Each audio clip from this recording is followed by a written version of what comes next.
incredible to think how quickly Universality has changed the marketplace for higher education in the UK.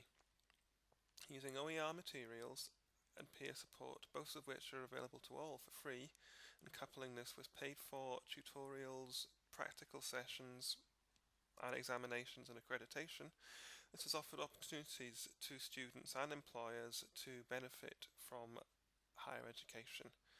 It has also completely changed the nature of academic employment in the UK. In this short film, we'll be talking to some of the key stakeholders.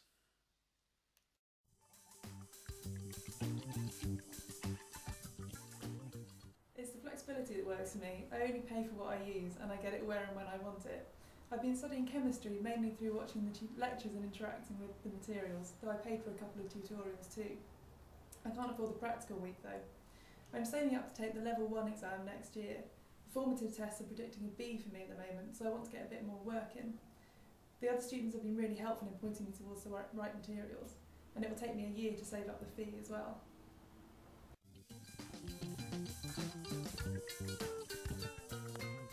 We've employed exclusively graduates for years, but we've always found we've had to retrain them in our way of doing things before they can start work.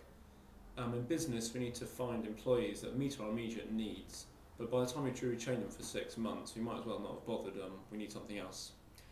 With Universality, we have our corporate training built into what the students learn, so they start with us and they've already got the skills and knowledge they need to do a good job, instead of a degree in something irrelevant. No more graduate troublemakers, just good workers ready to start their careers with us.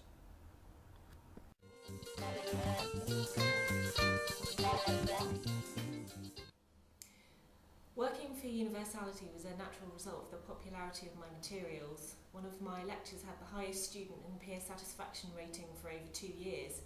Now I'm paid based on these ratings and I'm reaching millions of students every day. At my level, I don't need to get involved with tutorials or student support unless the student's willing to pay the premium. I do a lot of custom stuff for key business partners. It's very well paid. There were some nice things about the old universities, the sense of community, the sense of being a part of history, and I quite enjoyed some of the research too. But these days I'm recognised for being a good tutor and I've got a huge international profile as one of Universality's rising stars.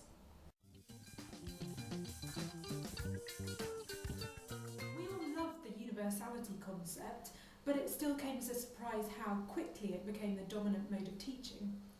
Like Spotify did with music in the late noughties, it made most business models look antiquated. It's hard to believe, in 2010 there were more than 100 UK universities. These days, 71% of undergraduate qualifications worldwide are awarded through Universality. We were hoping for something like this when we separated degree awarding powers from teaching back in 2012. Some people are worried about a monopoly, but why worry when so many students are learning so much that can help them in their career?